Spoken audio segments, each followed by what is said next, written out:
Hello, Podapsters! Bem-vindos a mais um episódio do PodApps, o podcast que te ajuda a privar o que já é privado, suas informações. O episódio de hoje é patrocinado por SpodVPN, segurança, privacidade e anonimidade sem complicação. Seja você também um patrocinador ou um apoiador do PodApps em apoia.se/podapps ou no PicPay em picpay.me/podapps. E vocês devem ter notado que no episódio passado eu mencionei esse episódio é patrocinado por SpodVPN. Mas o que é Spod? De onde vem? É confiável? Ninguém melhor do que ele, Rafael Cimati, para responder isso para nós. Bem-vindo ao PodApps, Rafael, e diz para os ouvintes aí quem você é. Boa noite, Gustavo. Obrigado por me receber aqui. Bom, para quem não me conhece, meu nome é Rafael Cimati. Eu sou formado em engenharia de produção, mas sempre fui envolvido aqui nessa área de TI e programação. Comecei bem cedo. Um dos primeiros aplicativos que eu desenvolvi aí foi em 2009, um aplicativo de matemática para fazer alguns cálculos que eu estava aprendendo na época. E de lá começou essa curiosidade, né, por dispositivos, tanto não só Apple, mas computadores em geral e a própria programação. Em torno de 2013, eu comecei a trabalhar numa empresa de segurança da informação, chamada, na época, SafeNet. Era uma empresa americana. Mais tarde, ela foi comprada por uma empresa francesa chamada Gemalto, e hoje em dia foi comprada mais uma vez por uma empresa chamada Thales. Enfim, eu era um engenheiro de vendas lá, eu dava o apoio técnico aos vendedores e a gente fazia o serviço de suporte e venda mesmo de produtos de criptografia, principalmente, né? Então, já comecei bem nessa área de segurança, privacidade, criptografia, e daí eu aprendi bastante também.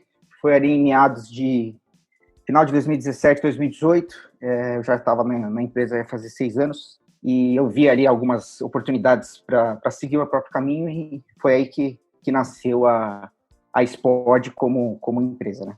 Sensacional, uma bela trajetória, cara. E falando já da Spod, o que significa a palavra Spod?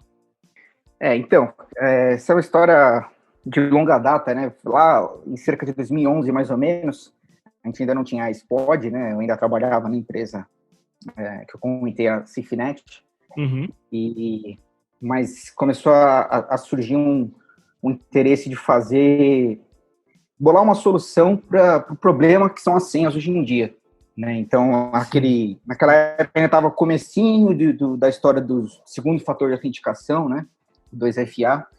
E a gente fez uma plataforma mesmo de segundo fator de autenticação, que a gente chegou a oferecer para alguns bancos, para alguns clientes. O projeto não estava muito maduro ainda na época, a gente acabou não dando continuidade para ele, mas já desde essa época a gente criou esse nome Spod. E na época a gente, por se tratar, né, de uma solução ali para resolver autenticação e senhas, a Spod era uma sigla, né, para Smart Password on Demand. Então, era um serviço que você basicamente, como funcionam os tokens OTPs hoje em dia, né? Uhum. Você receberia uma mensagem para autorizar ou não o acesso a um banco, o acesso a um site. Hoje isso é muito comum, mas lá em 2011 ainda era uma novidade. E aí veio essa sigla aí, que a gente acabou gostando do nome, já tínhamos registrado o domínio e tudo mais. E a hora que a gente abriu a empresa de fato em 2018, mudando esse foco, né, já não mais pensando numa plataforma de autenticação, a gente acabou carregando o nome. Mas essa é a origem do nosso nome, da nossa sigla. Muito bacana, cara. E conta um pouco para mim, para todos os ouvintes aqui, o que é a empresa Spod, né? E o aplicativo de VPN. Tá. Então, a empresa Spod, ela, na verdade, ela atua muito no mercado, assim, entre empresas, né? O chamado B2B. Então, a gente fornece equipamentos de segurança e consultoria também, né? Para essas empresas. Então, a gente já está acostumado a vender soluções de segurança para o mercado que mais está precisando hoje em dia, né? São bancos, autoridades certificadoras no Brasil, praticamente qualquer empresa aí de varejo que vai ter sempre algum aplicativo, informações dos usuários, né? Até hoje em dia também com a LGPD. Então, enfim, isso tá sob os holofotes hoje em dia, e é um negócio que a gente já vem trabalhando há um tempo.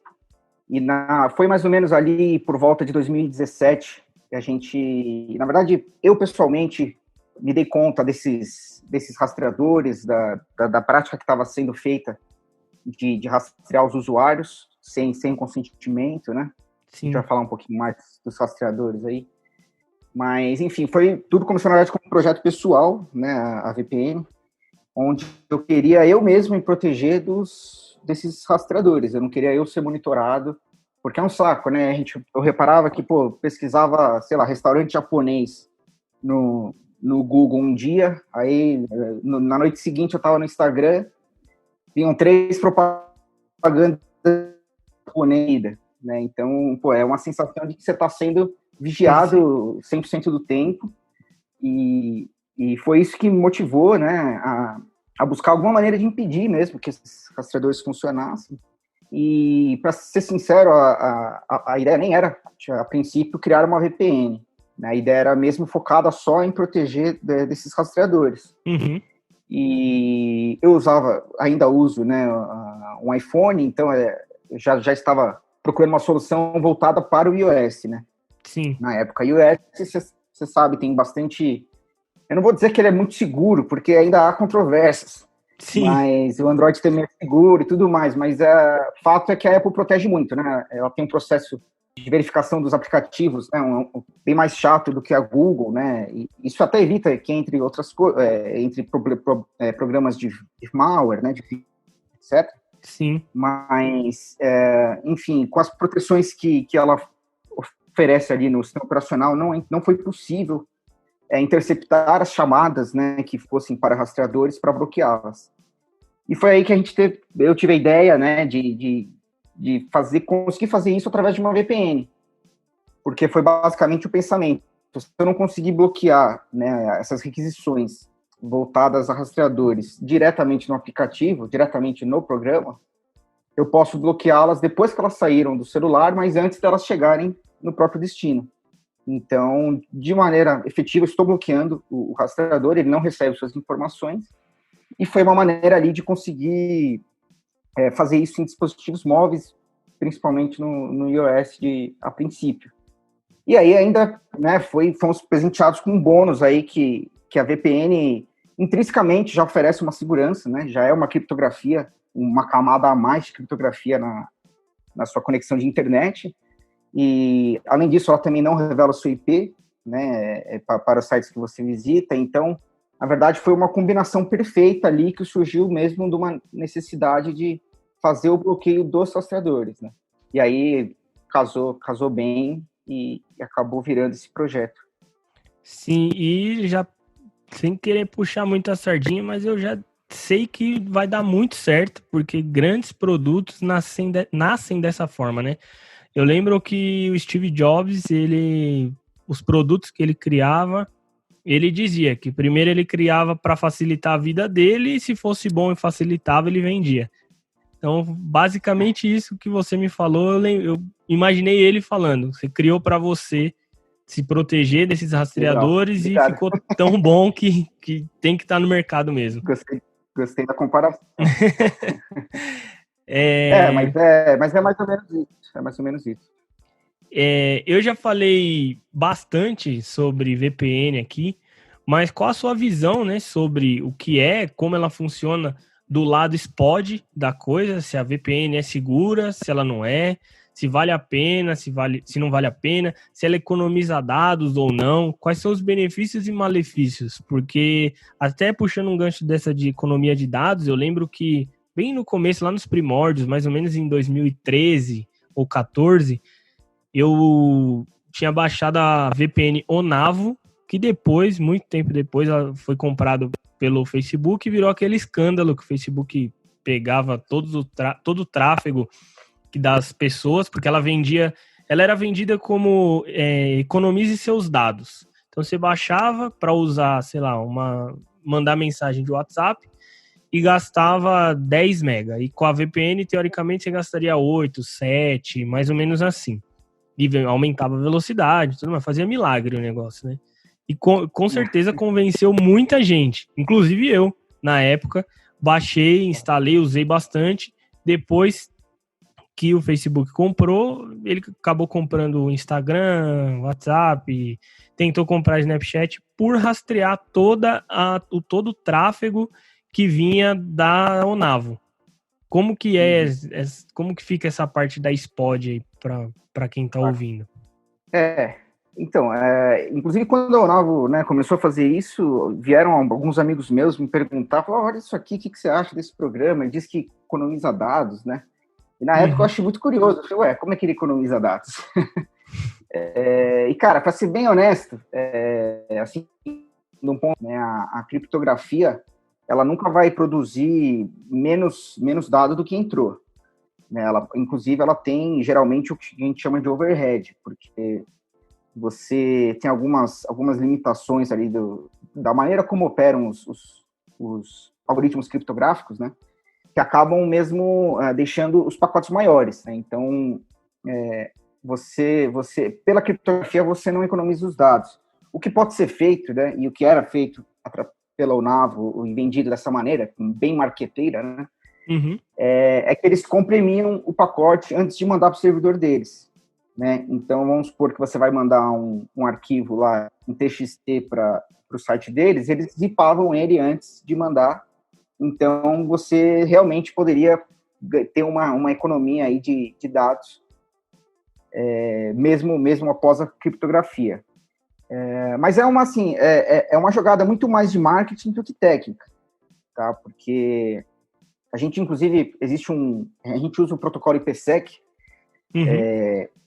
né, para quem já teve algum contato aí, é um protocolo bem maduro já, e ele tem opções de compressão por padrão, né? E nós utilizamos no aplicativo no iOS.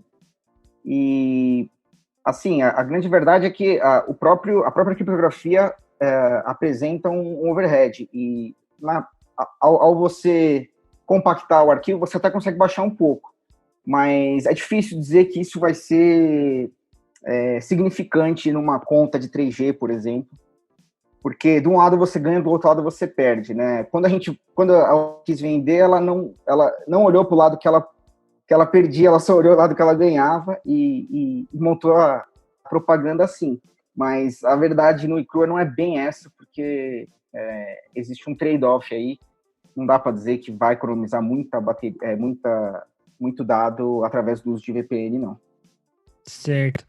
E, na sua opinião, claro que a SPOD em si me parece muito segura, até pelas informações que a gente vai passar aqui ainda para quem está ouvindo, mas num conceito geral, tendo em vista o que aconteceu com a Onavo, quando a gente fala de VPN, pode até soar como, é inseguro, eu não vou instalar isso e tal. Então, VPN, ela vale a pena? Ou ela é segura, não é segura? Claro. Como você considera um benefício e um malefício, um ou não, pode ser até mais, benefícios e malefícios de usar a VPN?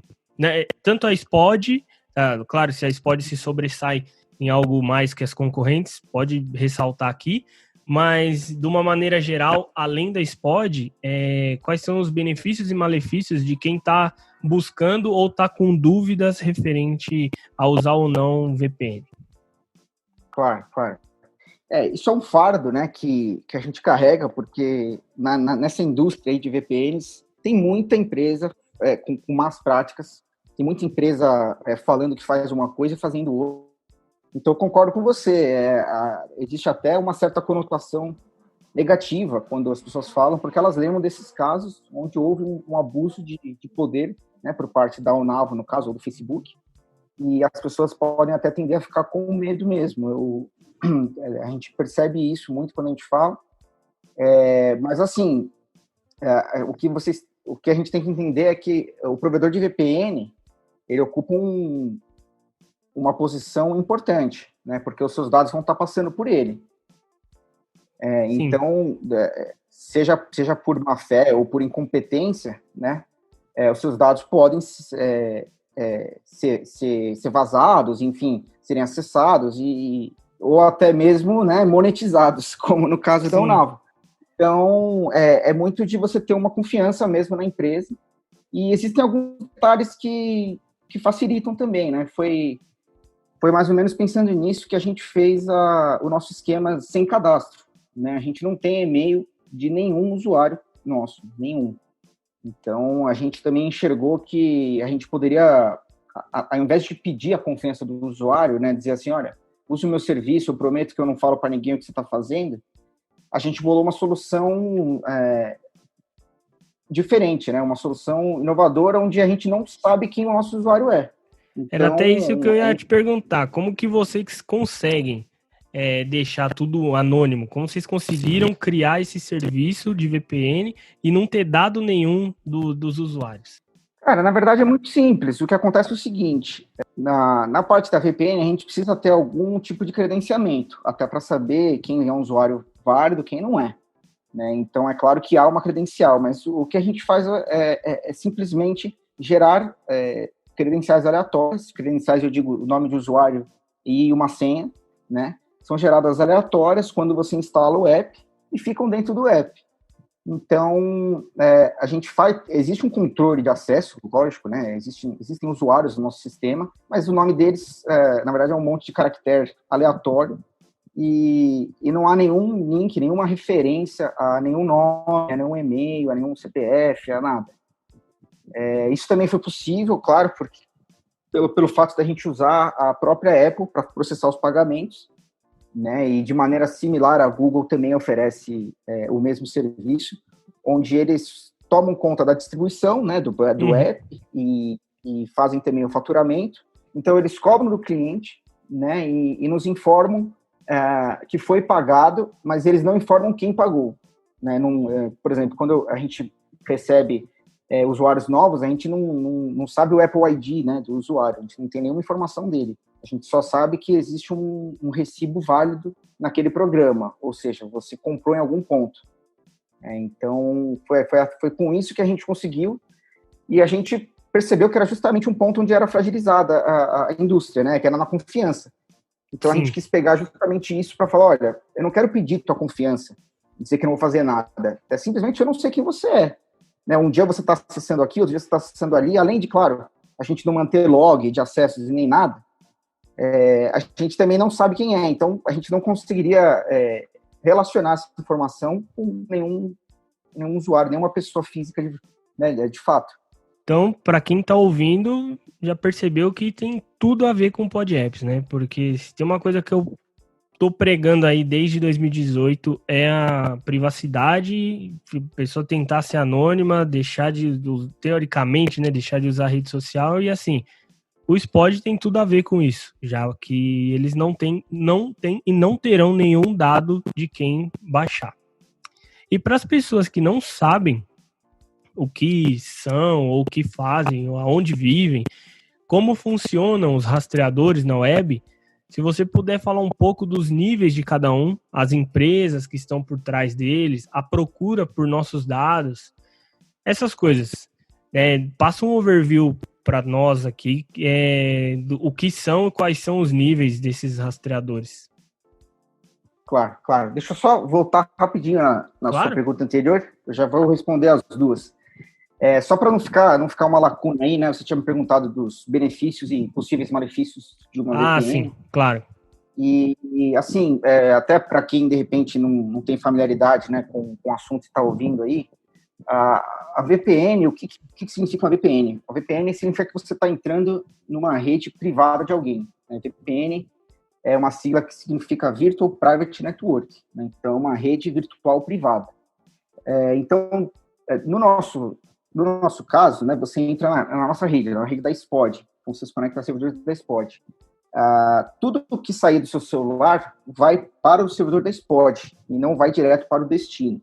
Né? Isso qualquer VPN faz, não é uma exclusividade nossa. E nessa conversa entre o seu celular ou o seu notebook e o nosso servidor, tudo é criado um túnel onde tudo é criptografado. Tá? Então, a sua provedora de internet, a Vivo, a Claro, eles não conseguem ver o que você está acessando, o que você está fazendo, zero. Inclusive, também, se você tiver, de repente, numa rede pública, né, que muitos dizem, e tiver algum tipo de monitoramento rolando naquela rede, você também consegue se proteger devido à criptografia que é utilizada. Tá? Um outro grande benefício também que o pessoal usa muito é para não revelar o seu IP, né? Então, seu endereço IP, que geralmente é único aí para cada residência, ou pelo menos chip de 3G, né? Ele consegue te identificar, né, através da sua provedora de internet, consegue saber quem era o CPF que estava acessando, e é assim que geralmente a polícia vai atrás uma VPN. Quando você está acessando qualquer site através da VPN, o site só tem acesso ao servidor, ao IP do servidor da VPN, e não ao seu IP. Então, também é uma privacidade intrínseca aí de você não revelar o seu endereço. Né? Os malefícios é aquilo que eu estava falando antes. São empresas com má índole, empresas que, ou até mesmo incapazes, né, de fornecer um nível de segurança. A gente, não sei se vocês chegaram a acompanhar, mas no final do ano aí, a NordVPN foi hackeada, ou melhor, foi descoberta uma vulnerabilidade que hackers já tinham se aproveitado há meses. E, enfim, assim, se você está confiando no provedor de VPN, né? Então, se o provedor de VPN for atacado, ou se ele estiver vulnerável, por consequência, você também está. Então, o malefício, assim, é tomar cuidado. Eu vejo muita VPN de graça, não se engane. É um risco. A VPN não é um custo assim, estrondoso, mas existe um custo, né, para manter esse servidor, e principalmente para trafegar todo esse dado. Então, não tem como você não pagar o serviço de VPN. Se você está usando um serviço de graça, com certeza ele está usando ali o seu acesso para monetizar. Não tem outro jeito dele estar ganhando dinheiro. Então, eu deixaria essa dica aí como malefício, e os benefícios a gente já acabou de comentar. Tem mais um também, que aí é mais uma exclusividade da SPOD, que a gente usa um servidor de DNS próprio.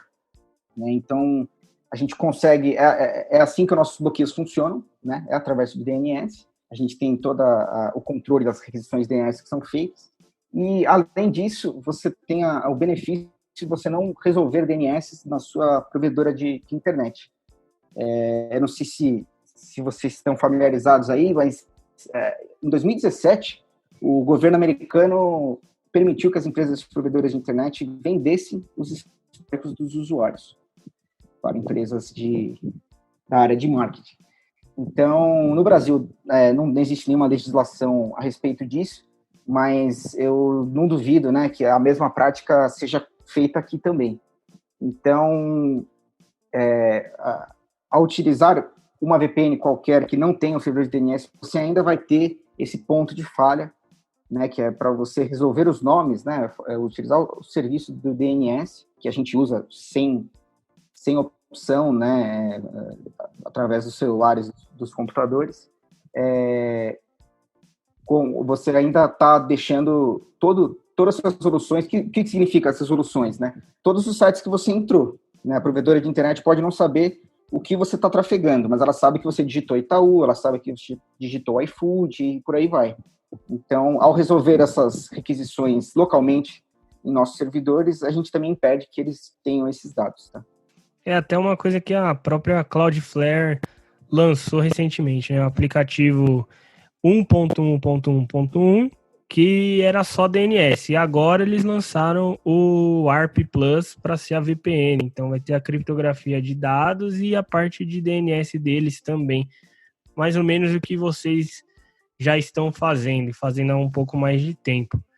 Um dos malefícios que eu já escutei muitas pessoas falarem ping, latência, principalmente na hora de jogos, né? O pessoal fala, pô, eu tô na VPN, quando eu desligo o jogo funciona, mas quando eu tô na VPN o jogo não funciona. Para mim, eu que estou usando o aplicativo, eu já notei que tem servidores norte-americanos e servidores brasileiros, o que melhora muito o ping, né? Isso, exato. Assim, essa questão do ping, na verdade, tem duas explicações. A primeira, a mais óbvia, né? Querendo ou não, ao usar um serviço de VPN, você está dando um salto a mais para chegar onde você queria chegar, né? Então, como eu falei, tudo que o seu celular acessa, você está, na verdade, acessando primeiro o nosso servidor e dali você sai para a internet. Então, é natural que se você esteja mandando um ping, por exemplo, né? Um ping nada mais é do que mandar um oi e receber um oi de volta, né? Entre dois computadores. Sim. Se você faz isso, né? Vamos supor, você está aí na sua casa, você faz um ping no servidor da UOL, por exemplo, você vai fazer um salto daí para o UOL. Se você faz um ping usando uma VPN, o seu ping passa primeiro pelo servidor de VPN, depois chega no UOL, vai passar primeiro pelo servidor de VPN e depois no seu celular. Tá? Então, a latência é natural que ela aumente um pouco, mas isso não deve significar em perda de velocidade, veja bem. Ah, né? sim, exatamente. Ele mede, né? O ping é muito mais a latência do que a velocidade propriamente dita de download e upload, que é o que geralmente importa, né, para fazer as atividades aí. Então, e a segunda explicação, né, é que, como eu falei, os provedores de internet, os provedores de VPN, né, muitas vezes oferecem um serviço de graça ou com um custo muito baixo, eles acabam tendo que superlotar os servidores, né? Então, vamos supor, você contrata um servidor que tem lá 1 GB de internet. Se você colocar 10 usuários lá dentro, cada um tem 100 mega. Tá legal. Certo? Agora, se eu coloco 100 usuários lá... Teoricamente, cada um tem 1 mega. Isso, você entende a diferença? Então, assim, se eu superloto os meus servidores porque eu quero ter poucos servidores e, portanto, ter um custo baixo e lucrar mais em cima dos meus usuários, faz sentido afunilá-los todos para poucos servidores. Então, isso é um cuidado que a gente toma justamente porque isso é realmente um malefício, né, quando se analisa VPNs, porque muitas empresas fazem esse superlotamento, essa superlotação, né? A gente procura sempre, a gente tem uma monitoração constante, tem esquemas de alta disponibilidade, inclusive escalonamento, né, que é a prática de você colocar mais servidores ou menos servidores automaticamente, de acordo com a demanda. Então, isso vai muito da política da empresa. Se a empresa quer otimizar o lucro, ela vai colocar muita gente no servidor e aí você vai ter realmente uma experiência ruim, ou a internet pode ficar mais lenta e tudo mais, justamente porque você está afunilado. Mas se é um provedor que preza pelo usuário, aí você pode ter uma conexão com a VPN e com a mesma velocidade que você tinha sem. Eu costumo até fazer uma alusão, me corrija se eu estiver errado, cara, que eu costumo passar para as pessoas assim, o que é a VPN? É a mesma coisa, todo dia você chega, passa pelo jardim da sua casa, enfia a chave na fechadura, abre a porta e entra em casa. Quando você põe uma VPN, é como se você colocasse um portão antes de chegar no jardim. Então você chega na rua, abre o portão, entra no jardim, abre a casa. Então seria mais ou menos essa barreira e o tempo de resposta seria esse. Então se antes você levava, sei lá, 20 segundos para entrar dentro da casa, agora você leva 25, 30, porque você tem que abrir um portão anterior, que é o que está te trazendo a segurança. Isso, perfeito. E depois que você já abriu o portão, você pode ter a mesma vazão que já costumava ter. Sim. É mais ou menos uma analogia, é isso aí mesmo que acontece. Ah, beleza. Então eu não estou passando informação errada para ninguém. Agora, voltando a falar dos rastreadores, né? Isso. Você tinha me perguntado aí o que são os rastreadores, né? O que são os níveis, as empresas. Claro. Bom, vamos lá. Rastreador a gente pode defini-lo como um pequeno pedaço de código, tá, que é executado quando você navega em algum site ou até mesmo através de um aplicativo. Tá? O que isso significa? Você vai lá entrar numa página, você entra no UOL, você entra no Google, e aquela página, assim, sem que você perceba, ela se comunica com alguma outra entidade ali, alguma outra empresa. E esses contatos com outras empresas geralmente carregam consigo informações sobre o usuário. Para que serve isso? Isso serve simplesmente para eu criar um histórico de navegação, né, ou até mesmo um portfólio do usuário que eu estou rastreando. Então, vamos lá, eu vejo que o Gustavo entra de manhã, ele abre o site do UOL para ver notícia, depois ele abre o Mercado Livre, que ele vai ver alguma coisa para comprar, né? Depois ele entra no site do banco e por aí vai. Então, vai criando um perfil. Se o mesmo rastreador, né, se essa mesma empresa tiver um pequeno pedaço de código em cada um desses sites, ela consegue, mesmo sem que você saiba, saber o que você está acessando. Né? Porque ela viu, ele bateu ali tal hora, ele bateu não sei aonde tal hora, e bateu não sei aonde depois. Então, é uma maneira de você identificar os acessos na internet. Né? Por mais que você não tivesse logado, nem tenha fornecido os seus dados, né, existem informações que são disponíveis para o browser. Em alguns casos, o histórico de navegação fica disponível. Você tem cookies que podem ser gravados na sua máquina e portanto, podem ser enviadas para diversos outros sites, o que faz o rastreamento possível. Então, basicamente, o rastreamento aí é um pequeno pedaço de código, né? Pode ser também um arquivo. Muita gente fala dos cookies. Os cookies também podem ser usados para isso. Mas o grande objetivo dele é monitorar os usuários e perceber o que ele está acessando, qual é o interesse dele, quais foram as buscas que ele fez, seja de produtos ou de informações. Tudo isso para que isso possa ser compilado e para que isso gere anúncios personalizados. Então, a ideia atrás de tudo isso é que você receba um anúncio que vai ser exatamente o que você procurou ontem, né, que é o que a gente estava falando mais cedo. E aí dá essa sensação de que você está sendo vigiado. E é porque está mesmo. Né, isso acontece. Então, esses são basicamente os rastreadores. Eles são operados por empresas que já estão acostumadas a vender anúncios na internet. Então, a gente tem a DoubleClick, que hoje foi comprada pelo Google já faz um tempinho. Tem a OpenX. Enfim, tem algumas empresas e, além de tudo, ainda elas trocam informações entre elas, né? Então, só para ajudar, né? Só para ajudar, exato. Então, além delas estarem presentes já em vários sites diferentes, de diferentes segmentos e gostos, elas ainda trocam figurinhas. Então, elas acabam criando realmente um perfil bem específico aí de cada usuário que ela tem. Entendi.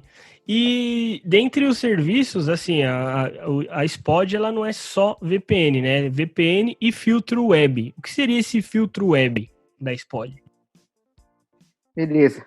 Então, o filtro web, né, na verdade, foi um nome que a gente deu aí, uma maneira mais simples de entender, é o conceito de um firewall. Né? Na verdade, o que a gente tem aí, que a gente chama de filtro web, é um firewall que a gente tem rodando nessa nossa rede de VPN, nossa rede interna, onde a gente faz o bloqueio realmente de todos os rastreadores aí que a gente vai coletando e identificando na internet, além de fazer também bloqueio de hostnames e sites associados a malware, a vírus, a phishing, né? Todo esse tipo de prática maligna, né? Voltada a ou roubar informações, ou infectar, né, o computador do usuário, ou até mesmo o celular.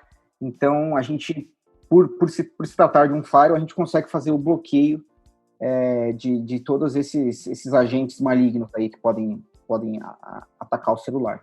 Certo. E parando para pensar, normalmente hoje a gente assina um serviço e apenas utiliza. A gente não sabe se o dinheiro que a gente está investindo nesse serviço está dando algum retorno, se às vezes a gente paga, sei lá, pelo um próprio exemplo aqui da Apple, a gente paga o iCloud para armazenar nosso backup, armazenar dados e tudo mais. Só que a gente não sabe se o que a gente paga vai ter um retorno para aquele serviço. A gente sabe que a Apple vai lançar novos serviços, novos iPhones, novos iPads e tudo mais. Então, qual é a melhor forma de se manter atualizado quanto aos updates internos do SPOD? Eu digo, se vocês estão ou não atualizando a base de dados de rastreadores para bloquear novos rastreadores que devem surgir a todo momento em que vão surgindo novos rastreadores no mercado. E aí, se vocês atualizam, o que eu acredito que sim, como que as pessoas podem acompanhar vocês, se vocês publicam, aonde publicam, como que o pessoal acompanha aí os updates? Claro. A gente faz atualização sim, tá? A gente procura fazer aí umas 2 vezes por mês, pelo menos. A questão é que existem novos rastreadores e existem também os rastreadores antigos que querem escapar da proteção, né? Então, eles acabam criando novos domínios e novos nomes para rastrear. Então, a gente tem que fazer um trabalho de gato, né, atrás desses caras. A gente tem um serviço de watchlist, né, onde a gente fica monitorando a internet através desses caras para montar um banco de dados mesmo. A gente tem uma página no Facebook, tá? A gente tem uma página no LinkedIn também, mas o que a gente mais usa é o nosso Twitter. Vocês podem seguir lá, @spod_br. A gente sempre posta lá, tanto quanto tem uma atualização aí, alguma versão nova do aplicativo, ou também quando a gente faz atualizações das nossas listas de proteção, tanto de rastreadores quanto de ameaças, também sai lá. E, claro, se tiver o aplicativo, na aba mais, você também pode achar informação de quantos rastreadores foram adicionados, inclusive o nome de cada um. Bem legal isso aí. E o que eu posso dizer pra galera, sem parecer aquele youtuber chato que mal começa o vídeo, já fala, se inscreve assim no canal, ativa o sininho, não sei o quê. Ativem as notificações para quem seguir o @spod_br. Ativem as notificações do Twitter, porque eu tenho acompanhado e realmente não é aquele Twitter, aquela conta de Twitter que sai compartilhando, retweetando tudo e vai sujar sua timeline. Então, ativa a notificação, porque quando eles publicarem algo, ou é update, ou na verdade, ou é update do aplicativo, ou é update de rastreador. E aí você já fica sabendo. Como ele mesmo disse, varia entre 1 a 2 vezes no mês. Então, teoricamente, você vai ter 1 a 2 vezes no mês notificação do Twitter deles com as atualizações que eles lançaram. E continuando, eu usei aqui o Disconnect por anos e já recomendo também, porque não é um serviço ruim, o Disconnect para muitos ouvintes. Alguns já adquiriram e já me deram feedback que não se arrependeram, que realmente bloqueia tudo, que tudo mudou. E o que você faria para eles mudarem de provedor? Para que compensasse aquela compra vitalícia que eu fiz, que os ouvintes fizeram numa promoção que eu sempre compartilho lá no canal. O que faria eles mudarem do Disconnect para o Spod? Além de assim, vai ter algum desconto, algum cupom aqui para os ouvintes? O que você recomenda? O que você falaria aqui para quem está ouvindo que vale a pena eles largarem o Disconnect para utilizar só o Spod? Claro. Bom, a gente chegou a fazer uma propaganda aí no final do ano, inclusive através do nosso Twitter também. A gente fez um sorteio aí de uma mensalidade do serviço de graça. E a gente pode, inclusive, fazer um aqui com a Pod Apps também. Podemos fazer um sorteio para uma assinatura anual. Agora, assim, visando, né, as vantagens e desvantagens aí, né, colocando um produto contra o outro aí, assim, a gente tem a grande vantagem de ser brasileiro, né? Então, isso significa que a gente tem servidor no Brasil, que não costuma ser uma preocupação dos serviços lá de fora, né? E isso vai reduzir a latência, vai melhorar a conexão de internet, não tenha dúvida. Isso é bom para quem joga, hein? Com certeza. Fisicamente, você ir até os Estados Unidos para acessar um site no Brasil, né, você faz um salto duplo aí, bem longo. Sim. Então, ajuda muito ter um servidor no Brasil. Além disso, cara, a gente tem, né, a empresa é 100% brasileira, né? Então, o desenvolvimento é nativo, o suporte também é nativo. A gente consegue resolver problemas específicos. Nos nossos primeiros meses ali, a gente teve uma questão com o aplicativo do Itaú, né, onde o Itaú estava fazendo um bloqueio para qualquer VPN que tentasse acessar. Né? Basicamente, ele considerava que não era um acesso válido e apresentava uma mensagem de erro. Isso foi uma coisa que a gente precisou investigar, fizemos algumas mudanças e conseguimos fazer o aplicativo funcionar. E isso é um exemplo, né, de um caso que dificilmente ia acontecer com uma empresa que não fosse daqui, porque Sim. Não ia nem saber o que era Itaú, enfim, não ia estar perto desse tipo de problema. Né? A gente tem também as funcionalidades de listas personalizadas, né, onde você pode, você mesmo, ou por você conhecer algum rastreador que nós não conhecemos, ou por você querer bloquear o acesso a algum tipo de serviço, você pode colocar manualmente lá o serviço que você quer.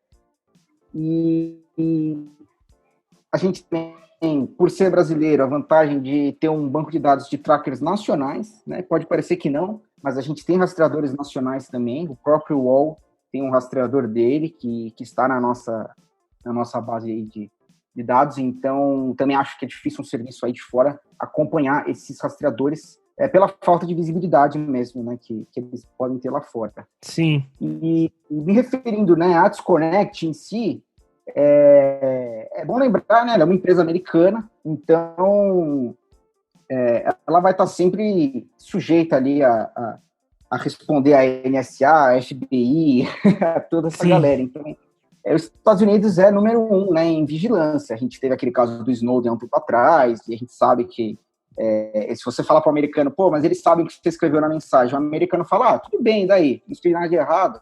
O americano já convive com isso, né? Ele sabe que está sendo monitorado. Então, acho que fica um pouco de... um detalhe aí, né? De ser uma empresa americana lá e ter essa situação. E nós aqui não temos, porque a gente tem que respeitar, lógico, as regras aqui, e a gente é completamente aderente ao Marco Civil, estamos tudo certinho, então fica mais essa reflexão aí sobre o serviço americano. Show de bola. Se não convenceu o pessoal, não sei mais o que convence, porque realmente vale a pena. E assim, até puxando aí, você falou do Marco Civil, né? A gente está com a LGPD para entrar em vigor na dia 16 de agosto. Para quem não conhece, LGPD é a Lei Geral de Proteção de Dados. E pelo que eu já vi da SPOD, pelo que o próprio Rafael aqui contou para todo mundo, eles já nasceram 100% em compliance, 100% aderente à lei. E eu queria, Rafael, que, assim, se você pudesse definir o slogan de vocês. O slogan é segurança, privacidade e anonimidade sem complicação. Então, cada um é uma coisa. Os três não significam a mesma coisa, embora algumas pessoas, principalmente quem não é da área, quem não conhece, acha que quando fala em segurança e privacidade é redundante, é a mesma coisa. Anonimidade é ser anônimo. Então, define para quem está ouvindo e para quem não conhece, o que seria cada uma dessas palavras do slogan de vocês. Segurança, privacidade e anonimidade. Claro.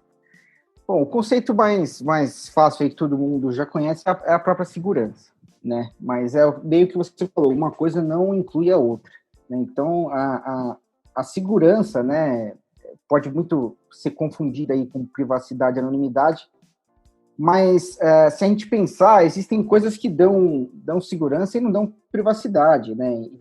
Então, não dá para colocar tudo no mesmo saco, né?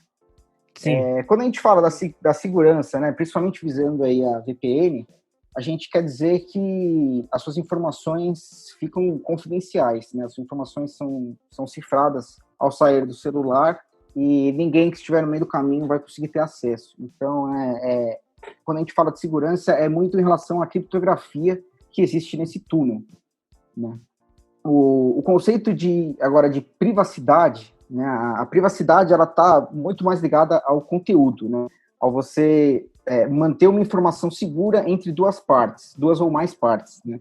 Sem que mais ninguém saiba sobre o assunto. Então, é focado a proteger a mensagem, né? Então, vamos supor, uma troca de e-mails cifrado, ou uma troca de mensagem cifrada, por exemplo, um WhatsApp, um Signal, alguma coisa assim, você garante que o conteúdo vai ser ilegível para qualquer terceiro, né? Então, se alguém conseguir ter acesso àquela sua mensagem, não vai conseguir ler, a não ser que seja o destinatário.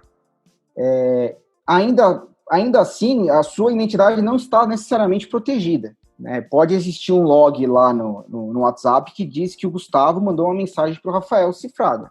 Eles não vão ter o conteúdo, mas eles vão ter, eles vão ter os nomes dos participantes.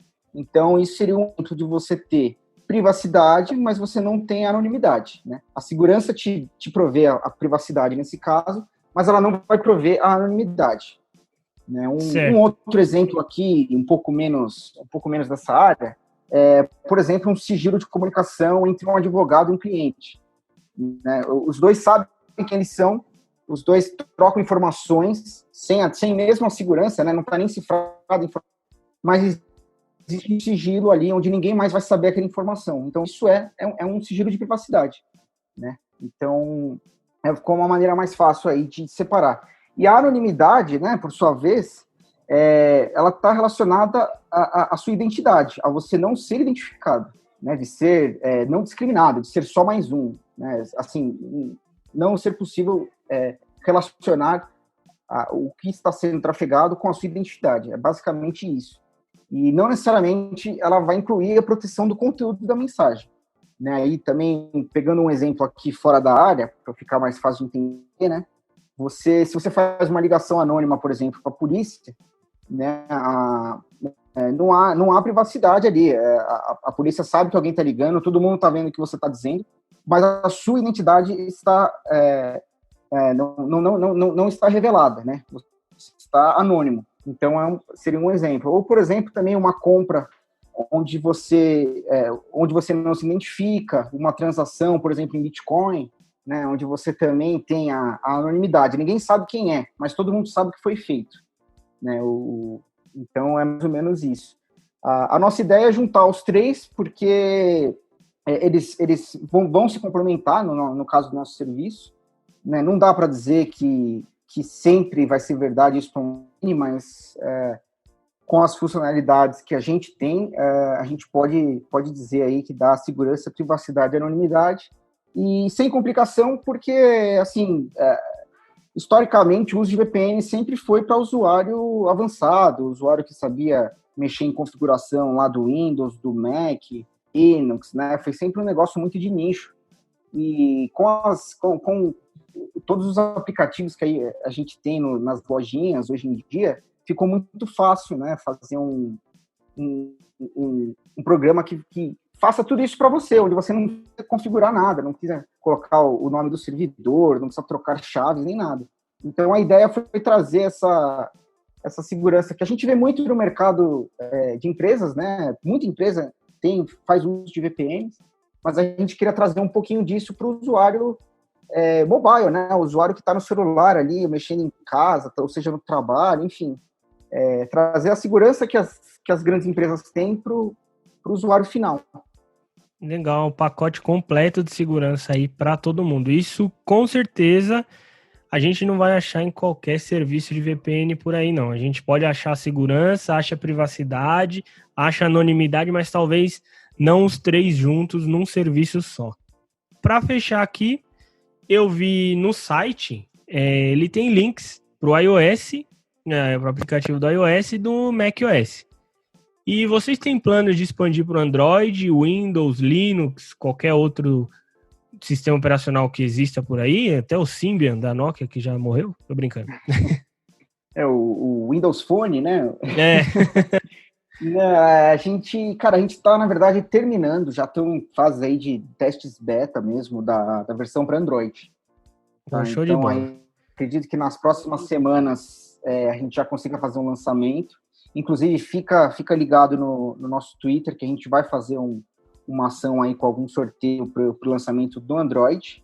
E para quem quiser no iOS, eu vou falar com o Gustavo aqui, a gente vai fazer o sorteio de uma licença também para os ouvintes aqui. Pô, show de bola. Eu vou elaborar aqui uma imagem oficial, vou juntar a imagem do PodApps com a imagem do Spod. Vou publicar lá no Instagram, e aí aquela história de sempre, né? Publica, marca um amigo, compartilha. Os primeiros a saberem, claro, vão estar tem que estar lá no canal @podapps no Telegram. Tem que estar lá que eu vou publicar primeiro lá. Não é um pré-requisito. Se você que está ouvindo aqui não está no canal no Telegram, você vai precisar acompanhar pelo Instagram a imagem oficial. Para quem é apoiador, vai ter o dobro de chance. Então eu vou pegar lá, apoiador, compartilhou, marcou os amigos, 3 amigos, 3 nomes lá. Não vale marcar marca de roupa, famoso, essas coisas. Tem que ser amigo mesmo, conhecido. Marca 3 no comentário e compartilha a imagem oficial. Fez isso, eu vou validar lá se é apoiador. Se for, no sorteio vai ter duplicada a chance lá, quantas vezes compartilhar e tudo mais. Só uma dúvida, tem planos para colocar para o Spod chegar no Windows ou não? Só vai ficar no mobile e no macOS? Boa pergunta. A princípio, não temos uma posição formada já. A gente nem desistiu de fazer e nem temos planos no curto prazo. Claro que no longo prazo a gente quer ter apoio total a todas as plataformas, né? E isso vai incluir o Windows também. Sim. Mas foi o que a gente, assim, no nosso primeiro, a gente está para completar um ano aí em abril, a gente recebeu muito feedback de usuário pedindo para Android, muito mesmo. Primeiro pediram para Mac, a gente conseguiu fazer o lançamento do Mac aí no final do ano, e Android realmente o pessoal estava pedindo bastante, então foi o nosso foco aí desde então. Mas claro, se tiver uma demanda, o pessoal estiver utilizando aí no Windows, a gente vai procurar fazer uma versão, sim. Então, ó, pessoal que usa o Windows aí, pega no pé deles aí para eles desenvolverem para vocês também. E aí a gente abrange os 4 grandes, né? O iOS, o Android, o macOS e o Windows, e a Spod vai às alturas, assim. E é isso aí. Quer deixar as últimas considerações, Rafael? Bom, fica ligado no nosso Twitter para ficar a par do lançamento do Android. E a gente tem o nosso blog também, spod.com.br/blog. Tem um conteúdo legal, didático lá, explicando um pouquinho mais a fundo o que é uma VPN, o que são rastreadores, o que é a anonimidade. Tem bastante coisa lá. E a gente também posta as atualizações lá, então é um bom jeito de ficar atualizado aí. Beleza. E é isso aí. Numa conexão segura entre eu e você, usando o Spod VPN, eu vou ficando por aqui. Para quem está chegando agora e quer falar comigo, @Gustavo Saez no Telegram e no Twitter. Para acompanhar notícias, dicas e informações de privacidade com mais frequência, vai lá no canal @podapps no Telegram, que é o canal exclusivo do podcast. Acessa também o site podapps.tech, que nele você tem um grande compilado de informações sobre privacidade, com seção para todos os aplicativos já citados e não citados que merecem um destaque, seção de informações referente à LGPD, que é a Lei Geral de Proteção de Dados, focada no titular, ou seja, você, e não especificamente para os profissionais de proteção de dados. Tem também a página com todos os episódios e a página de patrocínio e muito mais. Lembrando que o PodApps sobrevive com a ajuda coletiva, o que quer dizer que você pode ajudar financeiramente pelo apoia.se/podapps ou picpay.me/podapps, ou espalhando a palavra, simplesmente falando do PodApps com os amigos, familiares, ou compartilhando em suas redes sociais, que também ajuda bastante. Para você que apoia o podcast financeiramente pelo Apoia-se ou pelo PicPay, com R$10 ou mais, vai ter a chance de gravar um episódio comigo. A única exigência é que você domine o assunto que você trabalha, que você entende, e assim a gente pode criar um episódio legal para todos os ouvintes. Você vem com a sua especialidade e eu vou com a privacidade. Eu tento encaixar a privacidade no seu tema, para a gente elaborar um episódio bacana. Agora, se você não faz parte do mundo social, já seguiu todas as dicas que eu dei aqui para ter um ou mais e-mail seguro, Então envie um e-mail para interage@podapps.tech com a sua dúvida, sugestão, crítica, feedback. Tudo será muito bem-vindo, muito bem avaliado. E se tiver alguma crítica, já faça avaliação para poder melhorar o que você está sugerindo. Todos os links do que foi comentado nesse episódio vão estar aqui na descrição. E antes de finalizar, um agradecimento especial ao patrocinador de hoje, SpodVPN, a todos os apoiadores no Apoia-se e no PicPay, e a parceria com o professor do iPhone, que te ensina de A a iPhone. Só lembrando, se você gostou desse episódio, é muito importante que você avalie na iTunes Store. Infelizmente, a mídia podcast está sendo engolida por gigantes emissoras de TV e rádio. Com isso, o espaço para nós, que estamos aqui há mais tempo, mas estamos com menos reviews e menos avaliações, é cada vez menor. Então, ao entrar no aplicativo de podcast e fazer uma busca pelos que já estão em alta, que acho que entre os top 50 é Jovem Pan e Globo, é muito importante que o PodApps tenha uma boa qualificação para que ao menos ele apareça nos relacionados ou recomendados, quando alguém entrar num podcast desses grandes. Então vote quantas estrelas você julgar valiosa, mas não deixe de avaliar. Essas são maneiras de apoiar o podcast sem mexer nas suas finanças pessoais, beleza? PodApps, o podcast número 1 em privacidade no Brasil. Obrigado e valeu!